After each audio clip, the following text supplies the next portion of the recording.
ಈ ರೀತಿ ಹೇಳ್ದೆ ಕೇಳ್ದೆ ಎಲ್ಲೋ ಹೋಗೋ ಬದಲು ಒಂದು ದೊಡ್ಡ ವಿಷ ಕೊಟ್ಟು ಹೋಗಿದ್ದಿದ್ರೆ ನೆಮ್ಮದಿಯಾಗಿ ಪ್ರಾಣನಾದ್ರು ಬಿಡ್ತಾ ಇದ್ದೆ.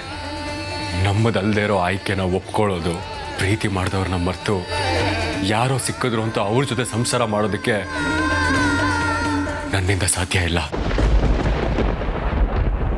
ಇದನ್ನೆಲ್ಲ ಮರೆಯೋಣ, ಮನ್ಸಿಗೆ ಸ್ವಲ್ಪ ನೆಮ್ಮದಿ ಸಿಗಲಿ ಅಂತ ದೂರ ಹೋಗೋ ಪ್ರಯತ್ನ ಮಾಡ್ತಾ ಇದ್ದೀನಿ. ಆದರೆ ಒಂದು ಅಮೃತ ಅವರೇ, ನಾನು ನಿಮ್ಮಿಂದ ಎಷ್ಟೇ ದೂರ ಓಡಿದ್ರು ನಿಮ್ಮ ಪ್ರೀತಿ ನನ್ನ ನೆರಳು ಹಾಗೆ ನನ್ನನ್ನು ಹಿಂಬಾಲಿಸ್ತಾನೆ ಇರುತ್ತೆ.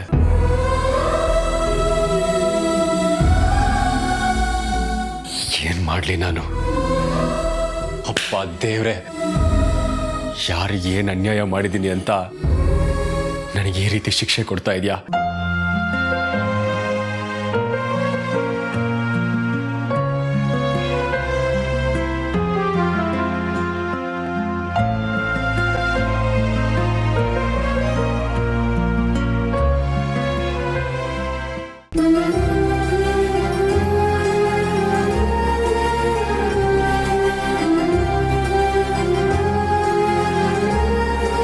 ಮಣಿ, ಬಾಬಾ ನಮ್ಮನೆ ಹಿತೈಷಿ ಅಂತ ಅನ್ಕೊಂಡು ಇಷ್ಟು ದಿನ ನಾವು ಅವ್ರನ್ನ ಆರಾಧಿಸ್ತಾ ಇದ್ವಿ. ಅವ್ರು ನಿನ್ನ ರೂಪದಲ್ಲಿ ಬಂದು ಈ ಅಮೂಲ್ಯವಾದ ವಸ್ತುನ ತಗೊಂಡು ಹೋಗ್ತಾರೆ ಅಂತ ನಾನು ಅನ್ಕೊಂಡೇ ಇರಲಿಲ್ಲ.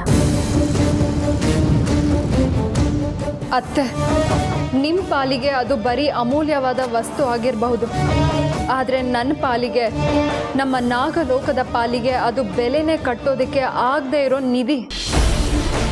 ನಾಗಮಣಿನ ನೀವು ತಿಳಿದೇ ಕೊಟ್ಟಿದ್ದೀರೋ ನನಗೆ ಗೊತ್ತಿಲ್ಲ, ಆದರೆ ನಿಮ್ಮಿಂದ ಮಾತ್ರ ಮಹಾ ಅಪರಾಧ ಆಗಿದೆ. ಮಣಿ, ನಾನು ಮಾತಾಡ್ತಾನೆ ಇದ್ದೀನಿ, ನೀನು ಸುಮ್ಮನೆ ಇದೆಯಲ್ಲ. ಅತ್ತೆ, ಕೆಲವ್ರ ನೋವುಗಳು, ಕೆಲವು ಸಂಕಟಗಳು ಬೇರೆಯವರಿಂದ ಪರಿಹಾರ ಆಗೋದಿಲ್ಲ, ತಾವೇ ತಾನಾಗೆ ಕಡಿಮೆ ಆಗಬೇಕು. ನೀನು ಹೇಳೋದು ಸತ್ಯ. ಇಷ್ಟು ದಿನ ನಾಗಮಣಿ ನಿಮ್ಮ ಹತ್ರ ಇದೆ ಅಂತ ಗೊತ್ತಿದ್ರು ಅದನ್ನು ನಾನು ವಶಪಡಿಸ್ಕೊಳ್ಳೋ ಸಣ್ಣ ಯೋಚನೆ ಕೂಡ ಮಾಡಿರಲಿಲ್ಲ. ಶಾಸ್ತ್ರಿಗಳು ನಿಮ್ಮ ಕಡೆಯಿಂದ ನಾಗಮಣಿನ ನನಗೆ ಕೊಡಿಸ್ತಾರೆ ಅನ್ನೋ ನಂಬಿಕೆಯಿಂದ ಇದ್ದೆ.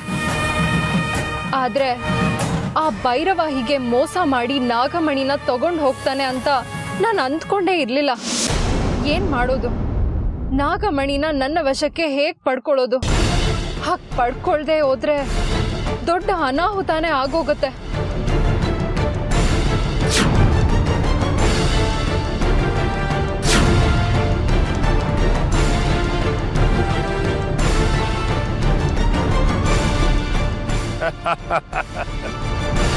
ನನಗಾಗ್ತಾ ಇರೋ ಸಂತೋಷನ ಯಾರ ಕೆಲವು ಹೇಳ್ಕೊಳಕ್ಕೂ ಆಗ್ತಾ ಇಲ್ಲ, ಹಾಗೆ ಅನುಭವಿಸೋದಕ್ಕೂ ಆಗ್ತಾ ಇಲ್ಲ.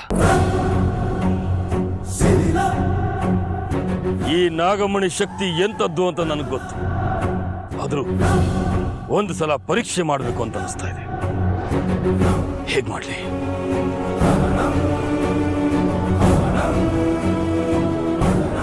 ನನ್ನ ಮುಂದೆ ಇರುವ ಸಸ್ಯ ಸಂಪತ್ತು ಈ ಕ್ಷಣಕ್ಕೆ ಸುಟ್ಟು ಭಸ್ಮವಾಗಲಿ.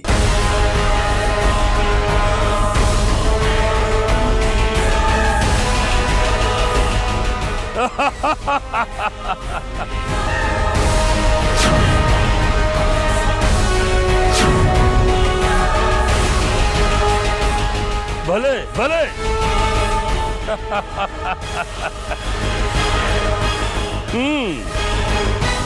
ಈ ಕ್ಷಣಕ್ಕೆ ಬೆಂಕಿ ನಂದಿ ಹೋಗಿ ಮೊದಲಿನ ತರ ಸಸ್ಯ ಸಂಪತ್ತು ನಿರ್ಮಾಣವಾಗಲಿ.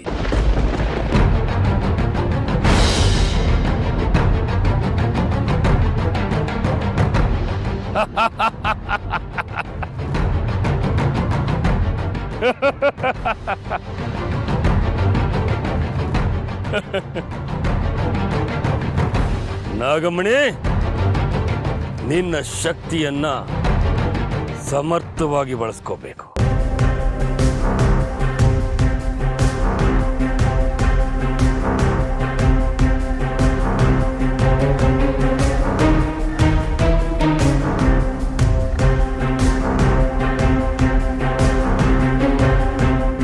ಎಂಥ ಮೋಸಕ್ಕೆ ಬಲಿಯಾಗೋದೆ ನಾನು? ನಮ್ಮ ಕಣ್ಣನ್ನ ನಂಬೇಕಾ, ನಾವು ನೋಡೋದನ್ನ ನಂಬೇಕಾ ಅನ್ನೋದೇ ಗೊತ್ತಾಗ್ತಾ ಇಲ್ಲ. ಮಣಿ ರೂಪದಲ್ಲಿ ಭೈರವ ಬಾಬಾ ಬಂದ್ರು ಅನ್ನೋದು ನನಗೆ ಆ ಕ್ಷಣಕ್ಕೆ ಗೊತ್ತಾಗಿದ್ರೆ ನಾನು ನಾಗಮಣಿನ ಅವಳು ಕೊಡ್ತಾನೆ ಇರಲಿಲ್ಲ. ಅಮೃತ ಬಂದು ನಿಮಗೆ ಕೊಟ್ಟು ಮಾತು ಹಾಗೆ ನಾನು ನಡ್ಕೊಂಡಿದ್ದೀನಿ. ನೀವು ನನಗೆ ಕೊಟ್ಟು ಮಾತಿನ ಹಾಗೆ ನಾಗಮಣಿನ ವಾಪಸ್ ನನಗೆ ಕೊಡಿ ಅಂತ ಕೇಳಿದ್ರೆ ನಾನು ಅವಳಿಗೆ ಏನಂತ ಉತ್ತರ ಕೊಡಲಿ? ದೇವ್ರೆ, ಎಂತ ಇಕ್ಕಟ್ಟಲ್ಲಿ ಸಿಕ್ಕಾಕ್ಸ್ಬಿಟ್ಟೆ ನಿನ್ನನ್ನು. ಭೈರವ, ನಿನ್ನ ಅಂತ್ಯಕಾಲ ನಿನ್ನ ಅತ್ಯಂತ ಸಮೀಪದಲ್ಲೇ ಇದೆ. ಅದಕ್ಕೆ ನೀನು ಹೀಗೆ ಕುತಂತ್ರದಿಂದ ನನ್ನ ಅತ್ತೆಯಿಂದ ನಾಗಮಣಿನ ವಶಪಡಿಸ್ಕೊಂಡಿದ್ಯಾ. ಈ ಸಲ ನೀನು ನನ್ನ ಪ್ರಹಾರಕ್ಕೆ ಮಡಿಲೇಬೇಕು. ಏನಪ್ಪ, ಸ್ವಲ್ಪ ಗಾಡಿ ನಿಲ್ಸು.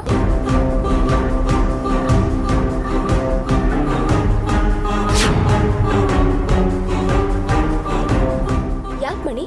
ನಿಮ್ಮ ಬೇಸರವಾದ ಮುಖನ ನನ್ನ ಕೈಯಲ್ಲಿ ನೋಡೋದಕ್ಕಾಗ್ತಾ ಇಲ್ಲ ಅತ್ತೆ. ನನ್ನ ಚಿಂತೆ ಅಮೃತ ಬಂದು ಕೇಳಿದ್ರೆ ಏನಂತ ಉತ್ತರ ಕೊಡ್ಲಿ ಅನ್ನೋದು. ಅವಳು ಬಂದು ಕೇಳಿದ್ರೆ ಏನು ಮಾಡಬೇಕು ಅಂತ ಯೋಚನೆ ಮಾಡಿದ್ರೆ ಆಯಿತು ಅತ್ತೆ.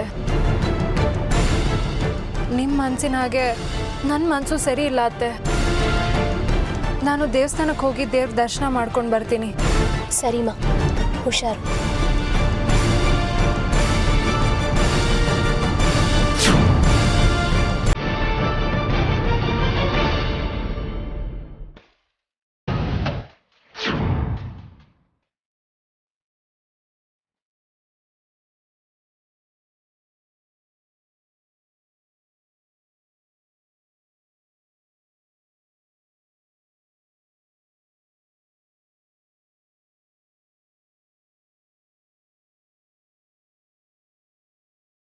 ಏ ಭೈರವ, ನನ್ನಿಂದ ಇವತ್ತು ನಿನ್ನನ್ನ ಕಾಪಾಡೋದಿಕ್ಕೆ ನಿನ್ನ ಆರಾಧ್ಯ ದೈವ ನಿನ್ನ ಮಹಾಕಾಳನಿಂದನೂ ಸಾಧ್ಯ ಇಲ್ಲ. ನನ್ನ ಕೋಪಾಗ್ನಿಗೆ ಇವತ್ತು ನೀನು ಹಾವಿಸಾಗೆ ಆಗ್ತ್ಯಾ. ಇದೇ ನಿಶ್ಚಿತ. ಇವತ್ತೇ ನಿನ್ನ ಸಾವು, ಇವತ್ತೇ ನಿನ್ನ ಸಮಾಧಿ. ಇದು ಸತ್ಯ ಸತ್ಯ ಸತ್ಯ. ಇದನ್ನ ತಪ್ಪಿಸೋದಕ್ಕೆ ಆ ವಿಧಿಯಿಂದನೂ ಸಾಧ್ಯ ಇಲ್ಲ, ಆ ವಿಧಾತನಿಂದನೂ ಸಾಧ್ಯ ಇಲ್ಲ. ಹಾಗೇನಾದ್ರೂ ಆಗೋದೇ ಆದ್ರೆ ಆ ವಿಧಿ ವಿಧಾತ ಇಬ್ರಿಗೂ ಸವಾಲಾಗಿ ನಿಂತು ನಿನ್ನನ್ನ ಸಂಹಾರ ಮಾಡ್ತೀನಿ.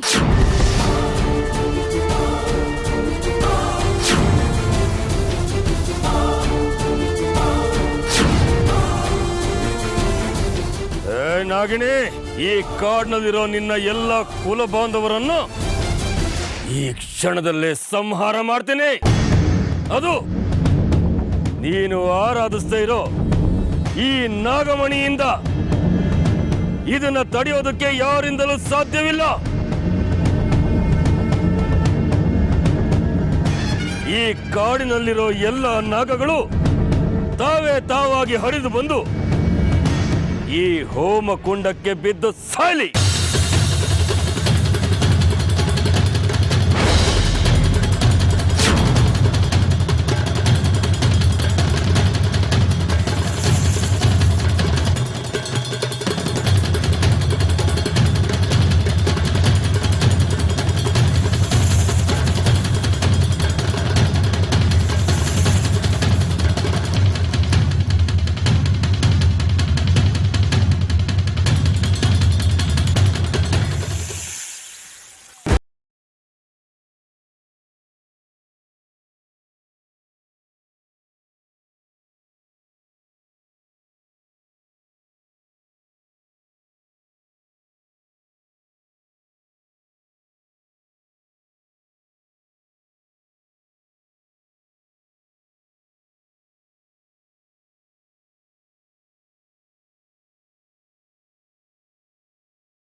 ಹೌದು,